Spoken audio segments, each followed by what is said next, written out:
अस्सलाम वालेकुम गाइस, कैसे हो तुसी सब? ठीक हो? हालचाल कैसे हैं? अगर मेरे चैनल ते नए हो तो सब्सक्राइब कर दें, शेयर कर दें ताकि मेरी आने वाली वीडियो का नोटिफिकेशन तुहानू मिलता रहे, मेरी हर वीडियो का।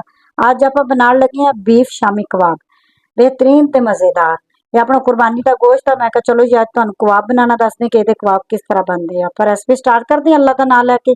चलो जी आप कुकर लै लिया, हुण आप इहदे विच ना गोश्त सिट देना। ठीक है, ये अपनियां बोटियां कीतियां हुई हैं। ठीक है, तो ये मेरा आधा किलो तो थोड़ा ज्यादा ही है, क्योंकि मैं इसी तरह पैकेट रखे से निकाल के तो इसी तरह बना लिया।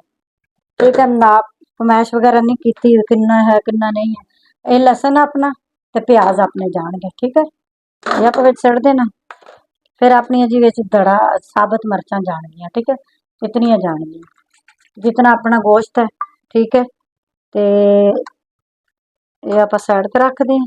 तो अपनी ये चने की दाल जाएगी। ठीक है, ये देखो ये मेरी पाओ आ चने की दाल, ये मैं सारी सड़ देने धो ली मैं अच्छे तरीके ना। इनू मैं भिगोई रखे। ठीक है, तो इनू तुसी रात को भिगो दो तो बेहतर है। चलो जी, दाल चली जाएगी, अपना चला जाएगा लसन अदरक का पेस्ट।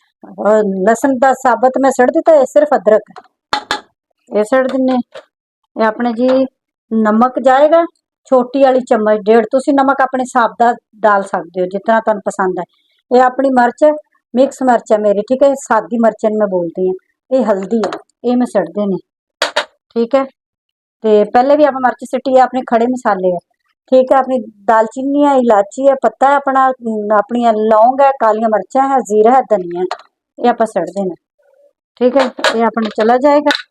तो आप हुण इहदे हिसाब दा डाल देना पानी। ठीक है, मैं एक डाल दिन्नी है, अगर मैं जरूरत लगी मैं थोड़ा जिहा होर डाल दूंगी।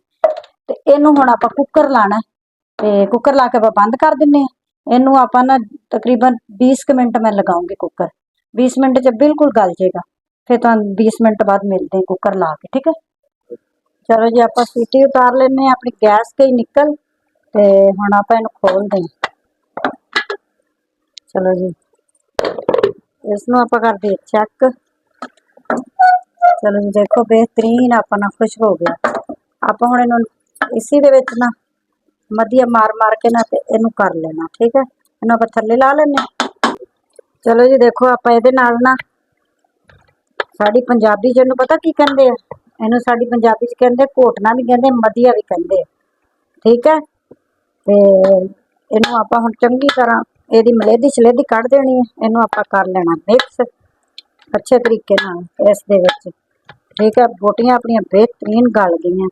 ठीक है, ग्राइंडर च पा के नहीं करना ताकि बोटियां तुहाडियां जेहड़ियां ना रिश रिश नहीं रहणगे। ठीक है, हम आप अच्छे तरीके नाल कर लईए तो फिर तुहानू दिखाने आप बाकी चीज़ां फिर सिटांगे इहदे विच। ठीक है, चलो जी मैं कुट के लै आई हाँ, अच्छे तरीके नाल मिक्स कर लिया आप इनू।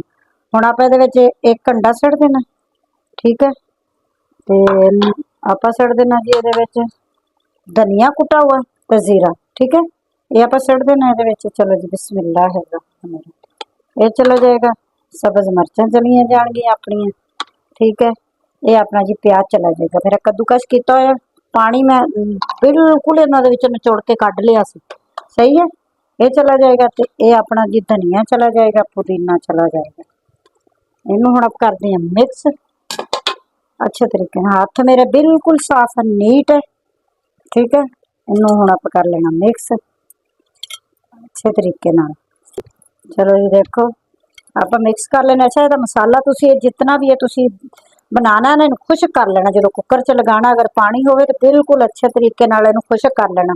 खुश्क करोगे फिर तुहाडा बिल्कुल सख्त बनेगा, फिर कबाब बहुत अच्छे बनोगे कबाब तुहाडे। सही है, तो इस वास्ते देखो मैं कितना सही मेरा मसाला बन गया।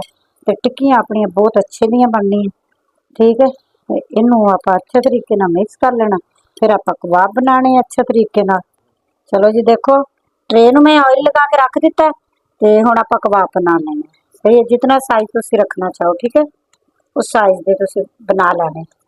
ठीक है, तो अपना मसाला तो सारा तैयार ही है, पक्का होया। सिर्फ अंडा आप विच पाया कच्चा, तो बस थोड़ा जिहा प्याज पाया, बाकी तो अपने माशाअल्लाह तैयार है कबाब, पक्के हुए। बस आप फ्राई करने आप हल्के हल्के। ठीक है, ये आप रख दिता। थोड़ा जिहा मैं ऑयल हत्थां ला लेनी ताकि चिपके ना। तुसीं पानी भी लगा सकते हो, ठीक है, पानी च भी बन सकदी। कुरबानी का गोश्त मज़े का बेहतरीन है, ते वैसे भी कुरबानी वाला गोश्त बहुत मज़े का हुंदा, दा जायका भी बहुत अच्छा हुंदा, ते कबाब बहुत जायकेदार बनदे। ये अपने कबाब बेहतरीन बनने, बच्चे बड़े शौक नाल खाणगे। तुसीं मेरी रेसिपी जरूर ट्राई करिया करो, ठीक है। मैनूं दस्सिया करो मैनूं किहड़े शहर चों देख रहे हो, कमेंट किया करो, जरूर दस्सिया करो, कंजूसी ना करिया करो, ठीक है। कंजूसी कर लेंदे हो, पूरा कंजूसी करके ते लाइक कर दिया करो, शेयर कर दिया करो। तुहाडी सपोर्ट नाल ही ते मैं अगे वधना, ठीक है। ये भी आपां बना लैने, फिर आपां थोड़ा जिहा ऑयल लगाने हत्थ नूं, ते चलो जी आपां बाकी तुहानूं फ्राई करके दिखावांगे, ठीक है। ये मैं बना के ना फिर मैं बाद च दूसरे बना के फ्राई करूँगी ना, फिर तुहानूं दिखाऊंगी, ठीक है। बस यही एक दिखा दूँ, साइज अपने हिसाब का रख सकते। चलो जी बस बाकी आपां बना लेने, फिर तुहानूं दिखाने। चलो जी देखो कबाब अपने हो गए तैयार। आपां हुण बारी बारी विच रखदे हां, ठीक है। ये आपां हुण विच रख दिन्ने, ते साइज जिहड़ा तुसीं अपने हिसाब दा रख सकदे हो, ठीक है, जितना तुहानूं पसंद है। चलो जी अपने हुण फ्राई होंदे आ, देखो अच्छे तरीके नाल सारे कबाब मैं बना लए आ, ते इन्हां नूं आपां हुण फ्राई करना है। चलो जी इन्हां नूं आपां आस्ता आस्ता दिन्ने आ पलट, अलट पलट मार दिन्ने बड़ी एहतियात नाल, ठीक है। इस तरह करके आस्ता आस्ता पकड़ के बड़े आराम नाल आपां इन्हां दीयां साइडां बदल देनियां, ठीक है। किन्ने सोहणे लगन दे प्यारे प्यारे अपने बीफ कबाब, मज़े के बननगे। बीफ शामी कबाब अपने तैयार हो रहे हैं। ये अपने थोड़े एक साइड ते इधर होने, फिर अपने तैयार हो जाने, क्योंकि मसाला तो अपना तैयार ही सी, सिर्फ अंडा पकाना सी, जिहड़ा आपां अंडा कच्चा विच सुट्टिया सी वो पकेगा। बाकी मसाला तो माशाअल्लाह आपां कुकर च पका लिया, ते इतना टाइम नहीं लगता। बाद च तो बस बना के कबाब फ्राई करने हुंदे तुसीं अच्छे तरीके नाल। चलो जी ये हुंदे आ ना, फिर जदों कड्डांगे उदों तुहानूं दिखा दिन्ने आ, ठीक है। चलो जी आपां कड्ड लैने हुण इहनूं प्लेट च, ते सारिआं नूं बेहतरीन ते मज़ेदार अपने कबाब तैयार हो गए। इहनूं भी कड्ड लैने। चलो जी आपां हुण तुहानूं दूसरे रख के दिखाने, बाकी सारे फ्राई करांगे ना फिर तुहानूं दिखावांगे। बस आप रख के दिखा दिन्ने तुहानूं, इसी तरह आपां सारिआं नूं कर लेना। मैं बस ये देखो, चलो जी बाकी फ्राई हुंदे आ, ते एंड ते तुहानूं विखावांगे कड्ड के, ठीक है। चलो जी आपां हुण इन्हां नूं कड्ड लैने, देखो ये अपने बन गए आ, ठीक है। देखो बेहतरीन मज़ेदार आपां हुण इन्हां नूं कड्ड लैने आ, कड्ड के सारे ट्रे सजाने आ, फिर तुहानूं दिखाने आ, ठीक है।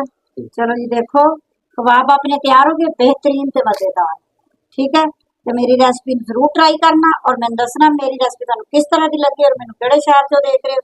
लाइक और फॉलो जरूर करना, ठीक है, ताकि दूसरों तक मेरी रेसिपी जरूर पहुंचे, ताकि वो ज़्यादा से ज़्यादा शेयर करोगे तो रेसिपी ट्राई करेंगे लोग। चलो जी मैंने दे इजाज़त, अल्लाह हाफिज़।